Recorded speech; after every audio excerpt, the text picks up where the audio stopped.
welcome to this panel discussion of future-proofing your compliance programs to manage change. My name is Chris Leong. I'm the Regional Vice President for Professional Services in Europe for MetricStream. And my role within the company is to deliver the solutions that our customers have signed up to. So with me today, Will's Compliance Director of Adidas, and Sylvie's Senior Resolution Expert for SRB. So yeah, look, thanks very much, Chris, for firstly the invitation here from MetricStream and being a part of this conference. I think it's always a great opportunity to touch base with colleagues in this space and have an open exchange about the challenges and also how we can, improve, I suppose, the importance of or the communication of compliance and risk, etc., inside our companies.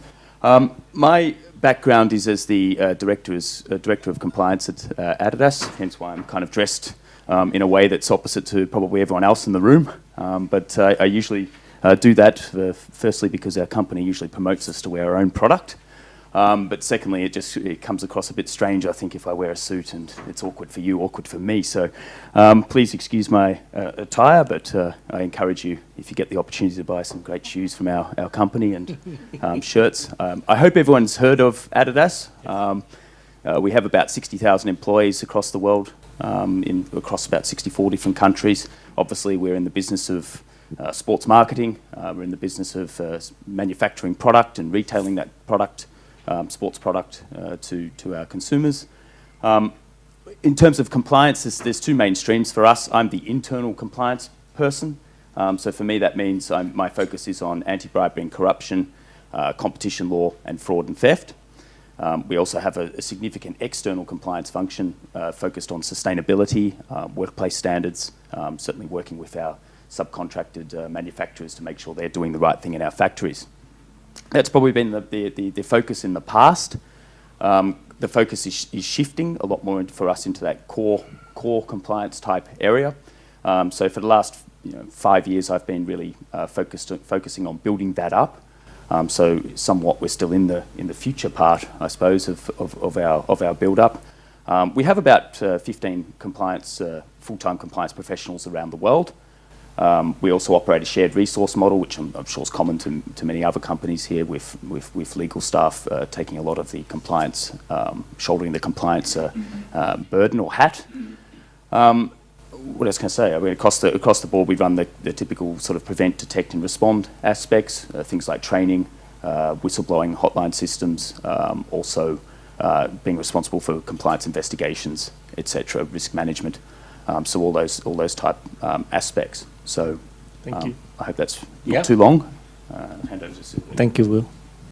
So thank you also for the invitation. It's a pleasure to be here.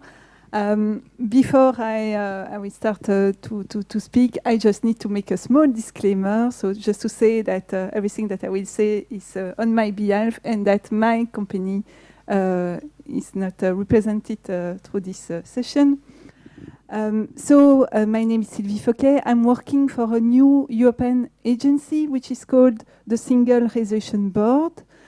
So I'm on the dark side, the regulatory side, if one could say.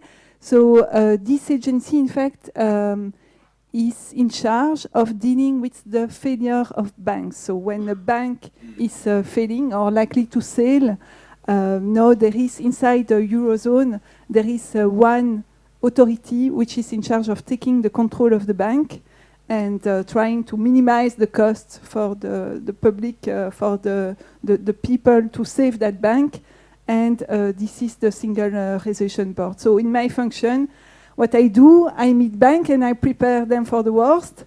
I'm making plans in order to see what we would do in case something happens. And of course, compliance is one of the biggest topics also. Compliance, governance.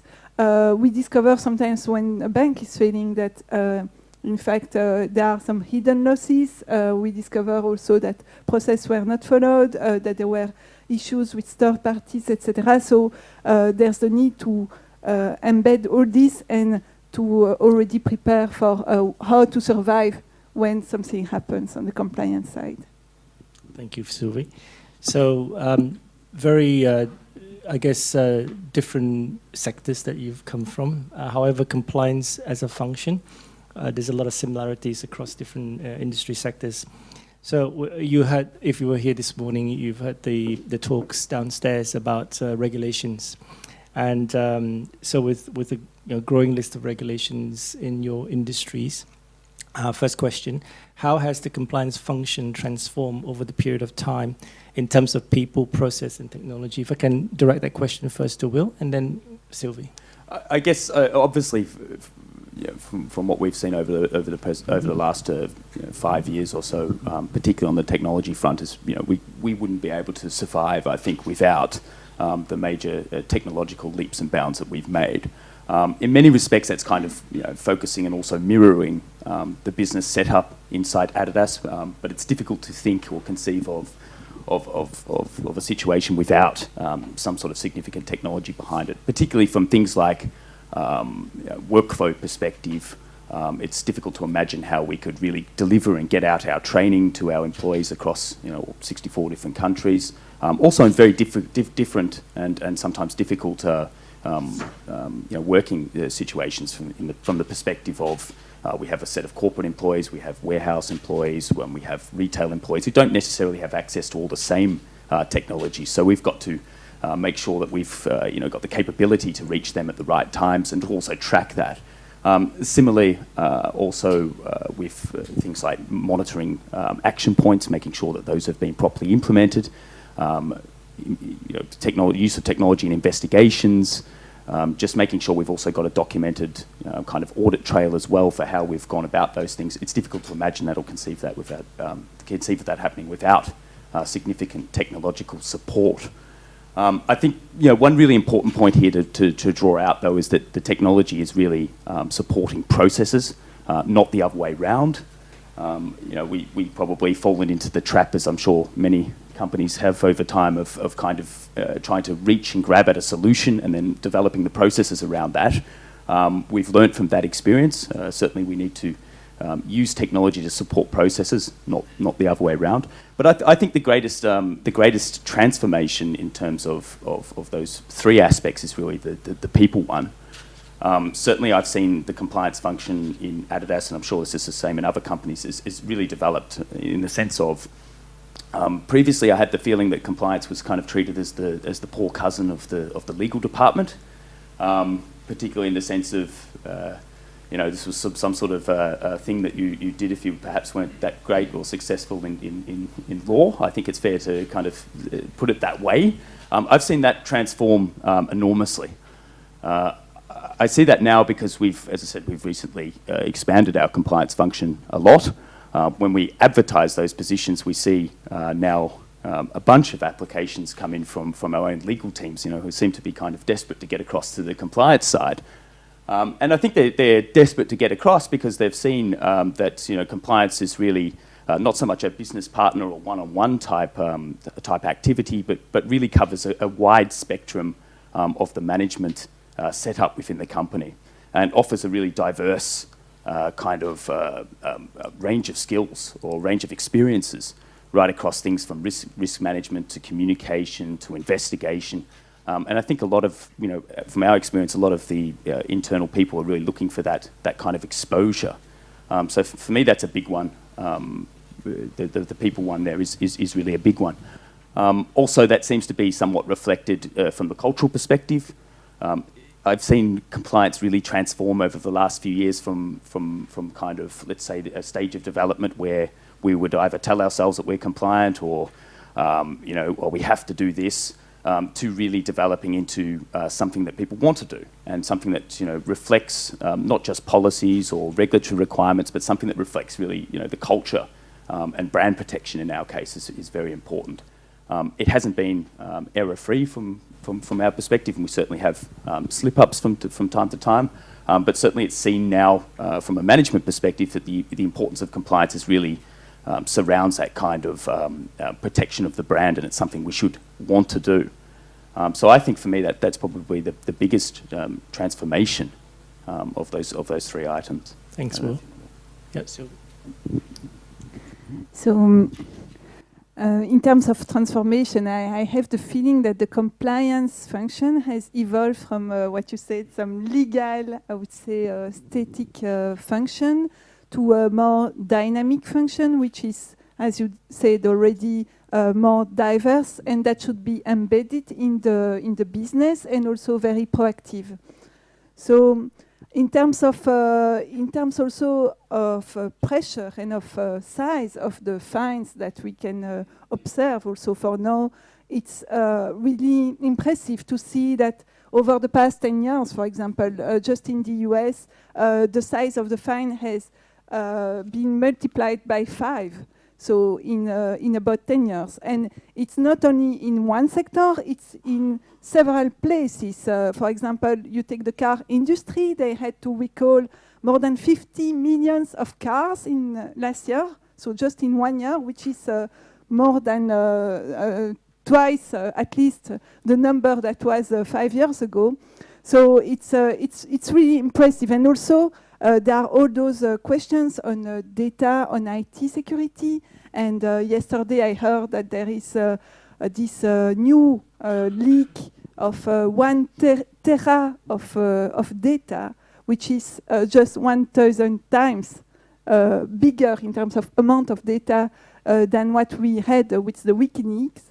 So it is very, very impressive to see now in terms also in terms of technology, how we will ensure compliance, how we will ensure security, with all those challenges, knowing that the fines can be huge, knowing that it is very difficult to protect the information, and as you said, also knowing that the companies have become now more and more complex, and not only in terms of technology, but also in terms of organization, in terms of structure. So we have international companies with entities located in many jurisdictions, which have to comply with laws which are very sometimes not consistent also between them. So it's a real challenge for the compliance department.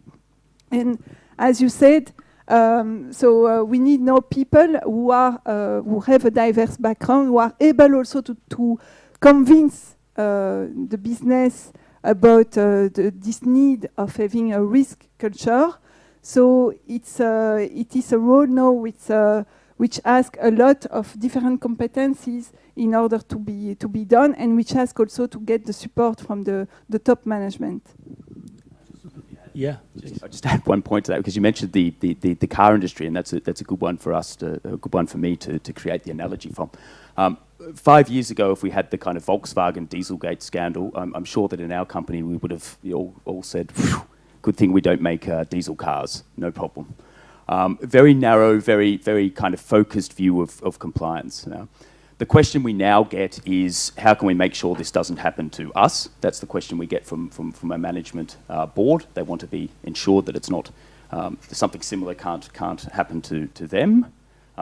It's not where we need to be. There's still some future development needed, but we are trying to push it step by step to a situation where they'll not only ask, how can we make sure this doesn't happen to us, but how can we support the compliance function, or what can I do to get that message across to make sure our values are properly reflected through compliance. So, just to round off, I suppose, some of those points there, the transformation or the future is the future. It's still not complete. We've still got a long way to go, but I certainly echo Sylvie's view that it's developed a lot in the last 5 years or so. Thank you. So I noted a couple of points that you both raised. One is culture, risk culture, and the other one is incidents. So the Volkswagen debacle or incident, that we could call it, right? You're right, it could happen anyway, but I've got 2 questions that link to those 2 points. Firstly, you talk about risk, talk about IT, technology. There's also the element of audits as well, right? And most companies have got those lines of defense, I guess you have to call it that. How do you see your compliance functions evolving, especially in terms of collaborating with those other functions like audit, risk, and IT? So maybe we'll start with Sylvie this time. So what I see in terms of evolution of the compliance function is on two different aspects. So first, in terms of integration, integration in the business, but also in terms of coverage. And the second aspect is more in terms of governance. So in terms of integration, so I think the biggest challenge is really to see how compliance can also be part of the business operations, so that we really can use what we call the first line of defense, which is the defense, in fact, coming test already coming from the salespeople, coming from the people who take the business operations. So that's the first thing to do. And then you have the second line of defense, so the risk department, compliance, which will ensure that those tests are well done and also do some other tests to complement them. And you have the audit, which will ensure that the process is working properly. Now, what's very important is to avoid duplication, because if everybody is doing the same test 3 times, it's not effective. And also, it's important also to ensure that there is a proper coverage. So sometimes you will see that this test is tested 10 times, and then there is another risk which is not looked at all. So there's something which is a bit strange. And how to ensure this? I think the best is to make first to use the same language for risk, so the same definition of the risk inside the company, and also put all the controls, so all the controls that are made in one single base, so that we can have a kind of helicopter view of those controls and see if something is lacking.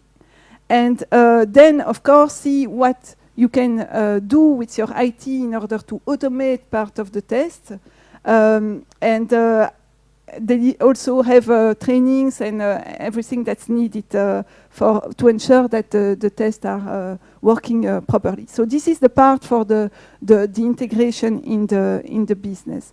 And then there is another evolution that I see more in terms of governance. And here we have a bit, I would say, 3 different kinds of schools. So you have the previous compliance function, which was usually in the legal department, done by legal people. You have compliance people who are fully independent in a department which is put aside. And then you have also compliance which is integrated into risk operation and reporting then generally to the chief risk officer. I would say what's important for me, there are 2 things which are really important. First, to ensure that there is proper independence and possibility to escalate in case something happens. So it means that there should be at least a link with the CEO and even more ideally with the audit committee. And also, it is very important that the people who are in charge in compliance have this helicopter view, so are able to consolidate all the controls made by different people in different departments. So if it is done by legal, we need to ensure that then we have legal people who have this diversity. If it is done inside the compliance, we need to make sure they are speaking with risk and IT, and if it is done at risk, we need to make sure also that all the legal aspects are taken into account. So whatever the place in the organization, what's important is this helicopter view and independence. Thanks, Sylvie. Will, anything to add? Yeah, sure. Echo that a little bit. What Sylvie said. I think one of the challenges for us in Adidas, but probably other companies as well, is we focus a lot on things, concepts like line of defence. My biggest challenge is to deal with people who are focused on lines of attack. So somehow we've got to correlate this and bring this together, and I think that's the key point. When we deal with our business partners, they just simply want to know what they have to do, when they have to do it, and who has to do it. We sometimes, I think, tend to complicate that somewhat from the GRC perspective, and I guess there's a lot to be said for what needs to happen in terms of future-proofing this, and technology is a big part of that. So, I mean, an example within our setup, I noticed that our different lines of defence, whether it be internal controls or audit or compliance or risk management or loss protection or profit protection, as we call them. You know, we're all operating from separate kind of technological platforms. They're all basically doing most of the same thing, and I say most of the same thing. So they're probably doing 75% of the same thing. You know, a workflow, some documentation and audit trail, some sort of following up on, or used for the objective of following up on action points. Yet we can't seem to, I guess, come together and give everyone a solution that works 75% for them. What that results in, I think, is this duplication, that you've mentioned. It also involves, it results in a lack of integration, some difficulties around communication, and we need to overcome those boundaries. We need to, I think, as lines of defence, come together a little bit better, come together in the sense of trying to identify clear accountabilities, clear objectives, operate from the same platform, but very importantly also operate from the same language. So, one of the problems that strikes me all the time is when people talk about risk, and so you end up with this kind of different ways of describing the same risk as whether it be significant, high, important, less important, and so on, and it just confuses all of our business partners, I feel. So I think there's certainly, from our perspective, a long way to go there, and I think we need to really work on things like shared technology, shared accountabilities, shared methods, and make sure from there we've got some sort of a common base to work from. There's also a lot of potential benefit, I sense, also within Adidas, but probably many other companies. We do have a lot of people working in these areas. And it always strikes me as kind of odd or a little bit unfair when we present ourselves, and I'm sure any other company is the same, we present ourselves arguing for more resources, when actually if we did count up a lot of the resources across these first, second and third lines of defence, well, maybe we are properly resourced. We just have to use those resources better. Certainly across Adidas we'd have probably 250 plus people working in these related areas. So while our compliance department itself may look small, recently expanded, certainly I feel we could do a lot more to try and grab commonalities between the lines of defence and try and use those a bit more effectively. And that's also then obviously an easier argument to present to management when we're talking about this subject. If we can use common platforms, common technologies, common solutions, then we can ultimately reduce costs significantly and become a lot more both effective and efficient. And I think that's also where we should be focusing on when we're talking about future proofing. Thanks, Will. You talked about business partners within your business, serving your business, and trying to strike the right balance between business performance and adhering to compliance regulations. So in light of those incidents that we see happening, how does your function? How should your function transform to strike that right balance between compliance and also business performance? We'll start with you. Well, yeah, I mean that's probably the toughest question of all, isn't it? So, I guess at the end of the day, what we try and do is recognise why compliance deficiencies can and do occur, and I think most people probably be fairly versed in the three elements of pressure, rationalisation, and opportunity. We've got to change those dynamics, and that's what we aim to do within Adidas, particularly when it comes to things like rationalisation.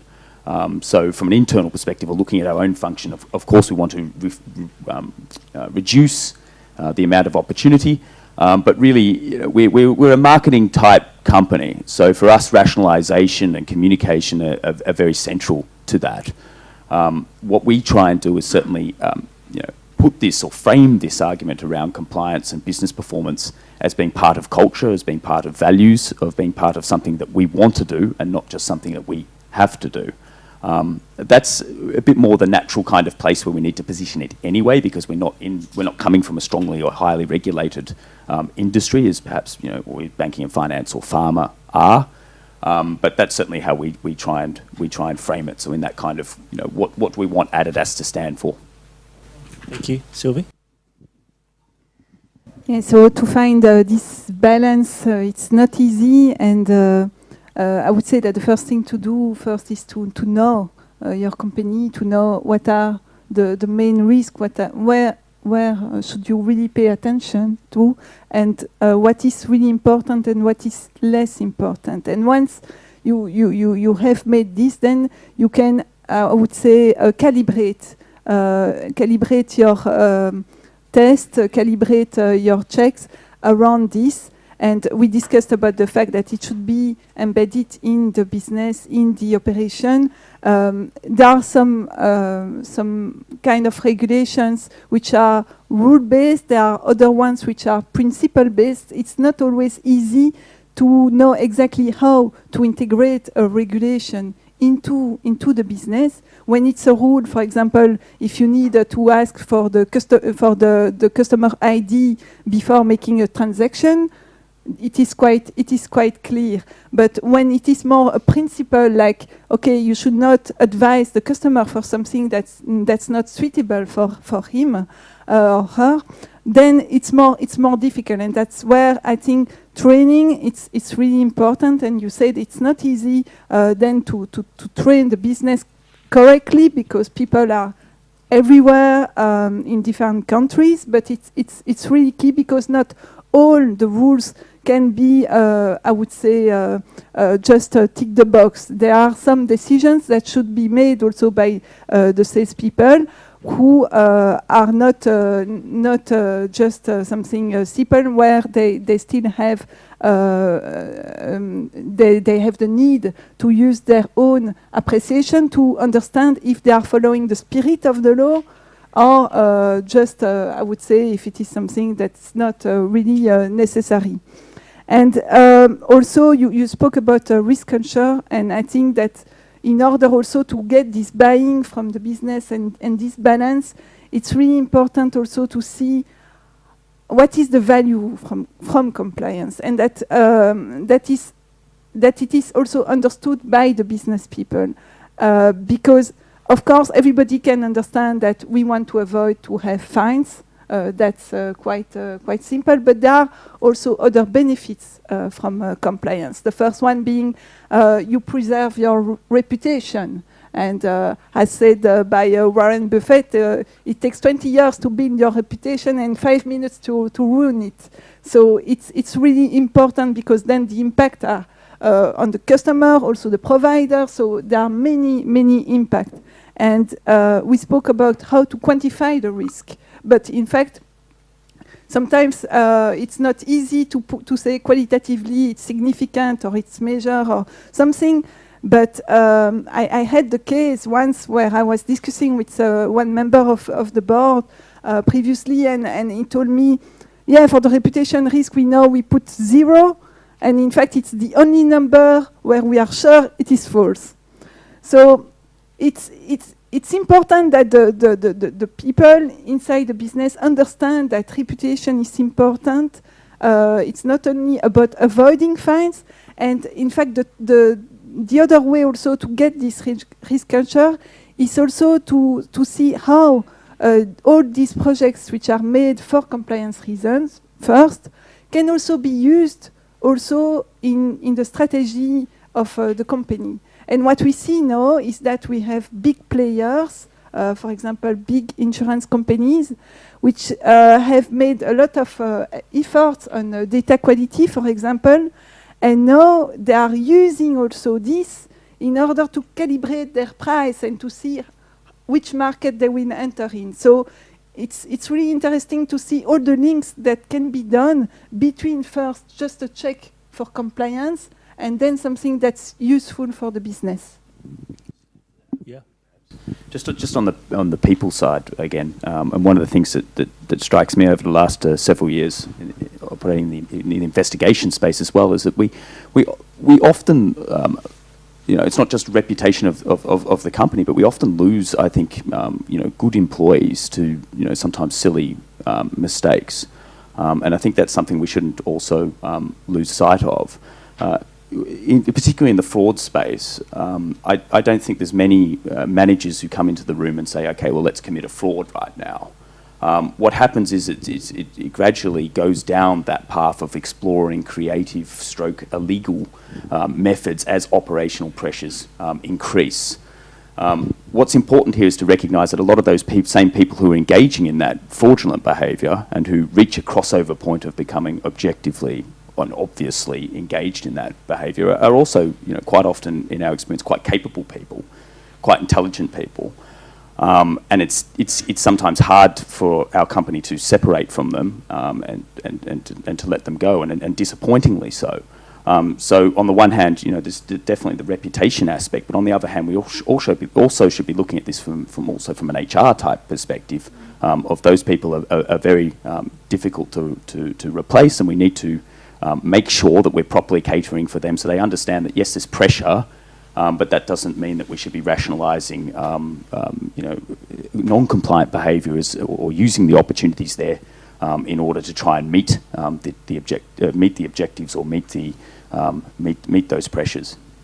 Thanks, Will. A lot of insight into both your worlds within this space. I've got one last question, and then I'm going to open up to the audience for Q&A. So the last question is actually combining two sub-questions. One is, it's really around regulatory changes. So regulation changes, new regulations come in. The first question is, how do you stay ahead of the regulatory change curve? Is the first one. Related to that is, how can organizations assess the impact of change, regulatory change on organizations' policies, risk and controls, and processes that need to be reviewed and potentially revised in the context of those changes? So you on one hand, how do you stay ahead? And then on the other hand, how do you assess the impact? I'll certainly be a lot quicker, I think, because coming from the Adidas perspective, we're not a heavily regulated industry. So at least not in the areas where I'm responsible for. So we're a little bit unsophisticated, I'd say, in that respect. What we essentially do is have a system of enterprise risk assessments where we do go out and try and find out what new regulatory risks are on the horizon. We certainly have constant communication throughout our compliance officer network, our shared resources model, and also our regional compliance managers full-time. Regional compliance managers. We're doing constantly compliance risk assessments, compliance reviews. So we like to think we capture the main regulatory changes through those processes. We also receive, as I'm sure many people do in the room too, 400 emails a day about the changes in Brazilian anti-corruption law or German competition law, and that certainly keeps our central team occupied and up to date to make sure that we're seeing those things ahead of time. However, most of what we are doing is follows some sort of common principles. I think the principles of competition law are fairly similar across the globe, with some changes perhaps for the United States, and anti-bribery and corruption is the same. So our way isn't particularly sophisticated. Probably could be a little bit better, but we like to think, or we hope we pick up on most of the changes and can prepare the organisation for that. Sylvie? Yeah, so in terms of how to be ready for those changes, I think there are three different things that can be done. First, there is the question to understand those changes. So what can be done to understand those changes? Then a second point is, how can you adapt to those changes? And third question is, and what if you have to survive a crisis because of one of those events? And I think first, how to understand, I would say, the changes in the regulation. It's a very difficult question because, in fact, what is, I would say, now acceptable in terms of compliance with the law is not always what will be acceptable in 1, 2, 10 years. Because we see that more and more, for example, for data quality, the bar is settled higher and higher. So that's first, it's not easy. And also, when you have a new law, it's not always clear for the people to know exactly what is requested. So what should I do in order to comply? And as a regulator, I hear a lot of people coming to us by saying, please give us an example, please let us know exactly what we should do, and then we will do that, because otherwise they fear that they will deploy the big machine and miss, in fact, the spirit of the law. So it's important to have a lot of dialogue with, of course, supervisors, but also inside the industry, inside the company, understand the risk, understand what are the biggest scenario, the stress scenario that could happen, and then it's important also to check what's happening internationally, because sometimes we see that a law coming in Europe, in fact, is just a reflection of what has happened already in the US. So that's also interesting to see what are the answers and the different approaches. So this is for the part how to understand the law, and then to see how will you react, how can you be ready for that. In fact, I would say that changes, okay, we have changes in terms of regulation, but we have also changes in terms of business, in terms of technology. In fact, there are changes all the time, everywhere. And that's why we see more and more now companies speaking about becoming agile company. So they are able, in fact, to adapt their business model, change exactly what their people will do, change their IT also in function of that. And what was amazing was to see, for example, with the Catalan crisis, to see that more than, I think, 200 already companies already have relocated outside of Barcelona, in Spain, just to make sure that, okay, in case something happens politically, at least they are safe. They don't have to suffer from the regulatory environment. So we see that more and more the companies are trying to relocate, and we have the Brexit also, and we see the same for banks. A lot of banks are now relocating in continental Europe, and we see also sometimes some unintended consequences of regulation in some countries. Why are some countries attractive in terms of regulation, and why are some countries not attractive? And I heard, I don't know if it is true, but it's quite funny, that, for example, Amsterdam, which is normally a place which could be attractive on the banking side, has not been so much considered by banks. And one of the reasons was because, in fact, apparently, there was a law on the bonuses of the top management that was implemented some time ago. And so the people who had to make this decision said, oh, but I don't want to limit my bonus, so I will not go to Amsterdam. And so I heard also that the Dutch, seeing this unintended consequence of the regulation, then they decided to remove the law, but I'm not sure if it is still, I would say, okay or not. That's another story. But so it's about agility. It's really, okay, those companies have the possibility now to adapt.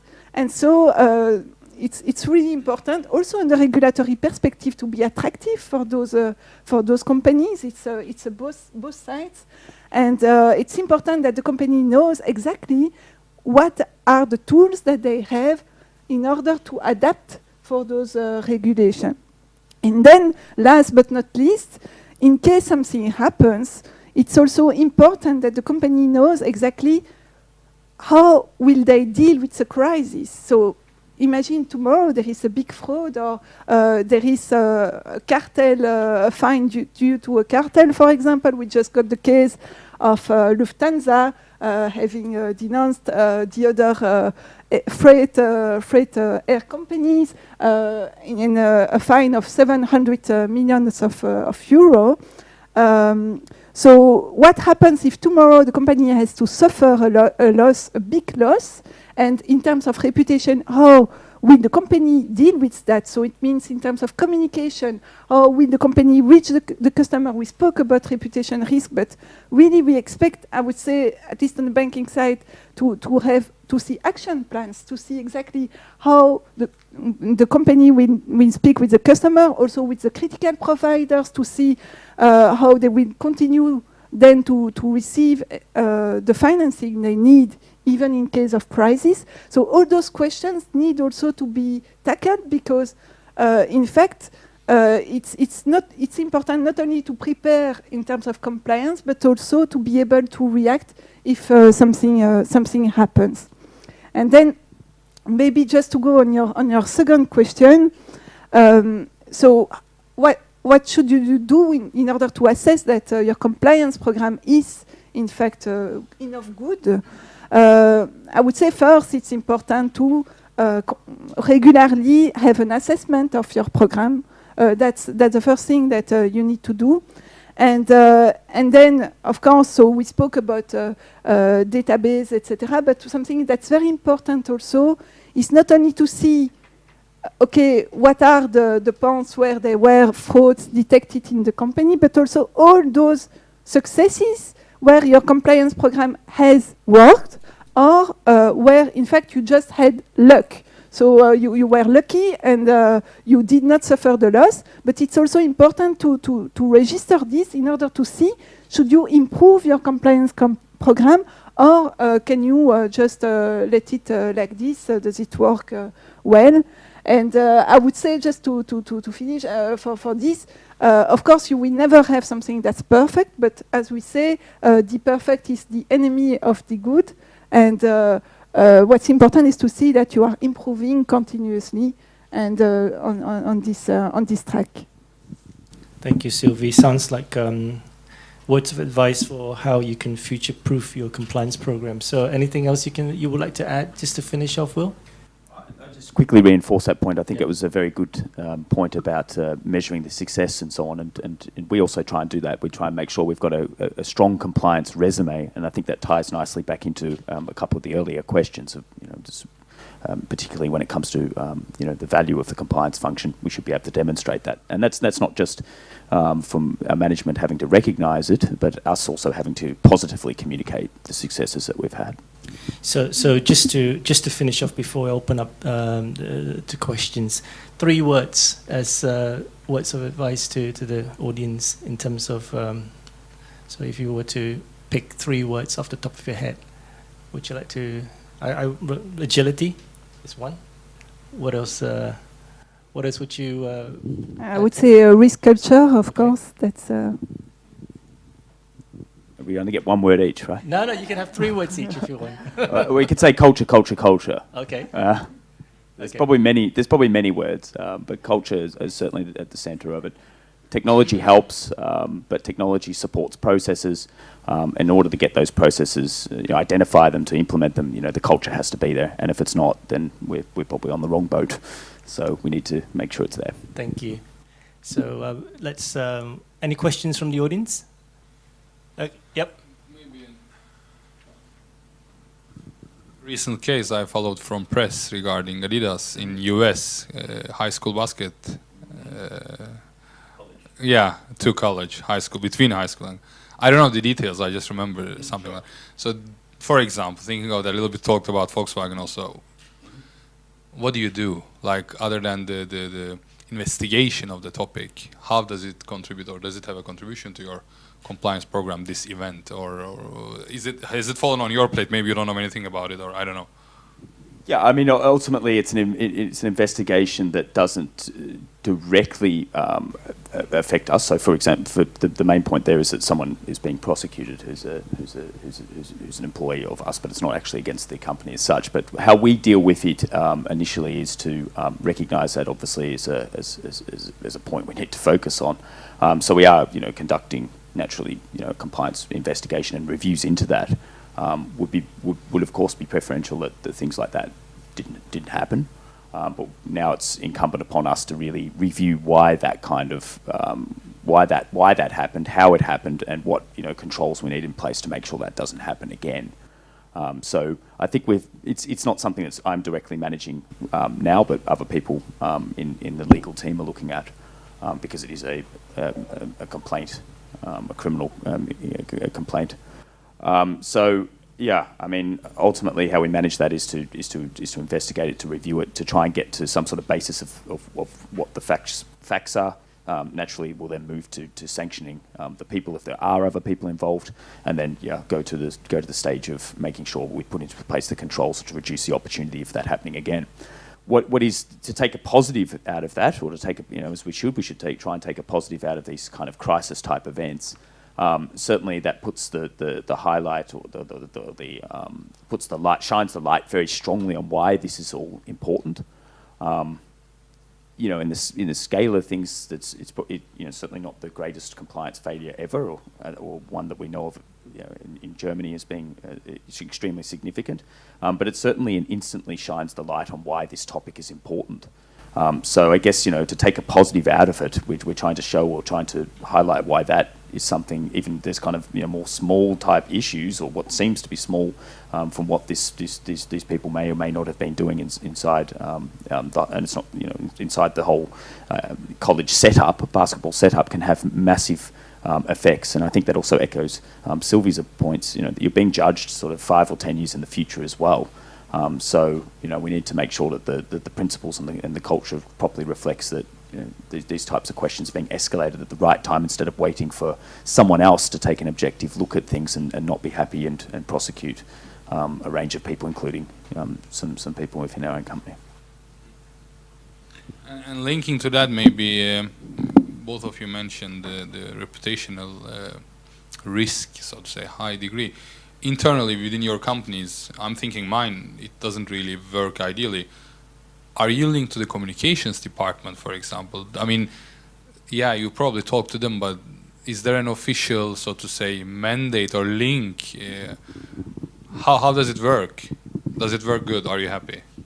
So what we see, what we foresee on the banking side when we prepare a bank for I would say to survive a crisis, usually they have inside the communication department, they have some people in charge of dealing with the crisis, so it can be on the reputation side. And so, for example, there is an action plan which is dedicated for the communication, driven by those people. For example, letters ready to be sent to customers. Yeah. Sorry, I was meaning more proactive, before shit hits the fan, so to say. How do you, with the communications department, work together in compliance or risk aspects? Not after it happens, but before it happens. No, but it is requested for banks at least to have proactively a plan in case something happens. So that's a request on the banking side. Yeah. I mean, I guess we're quite fortunate in that respect, because being kind of a marketing company, communication's really at the kind of centre of what we do. We have quite strong links to the internal communication department. They've increased a lot, though. I think initially this was perhaps not seen as a positive message for them to sell, and I think communication departments, at least in some companies, they're more interested in selling positive messages than corporate communication, which can be positive or negative or what have you. So it's improved a lot. We also do a lot of communications internally, and I think that helps a lot. And when I say internally, I mean that we've got people in our team who are communications kind of experts and are good at this kind of thing, developing and marketing and selling the communication message. So proactively, we're quite fortunate also in that department. We also, it's pros and cons, though. I mean, on the other side, it also can present a lot of challenges for us, because we feel sometimes, I guess, we're drowned out by other communications about other topics. So, I guess, the thing is for us to really focus on how we can effectively get to our people, and how we're also kind of, I guess, in the future also trying to collaborate a bit better with other lines of defence to make sure we're not overdoing it in some respects and underdoing it in others. So I hope that's kind of helped answer things. Okay, one last question. So Sylvie, when you're talking about crisis management with the banks you supervise, generally, who do you think would be the expert? Someone in the compliance department, or someone in business continuity or risk management? So when we assess, I would say, a bank, we have a full team.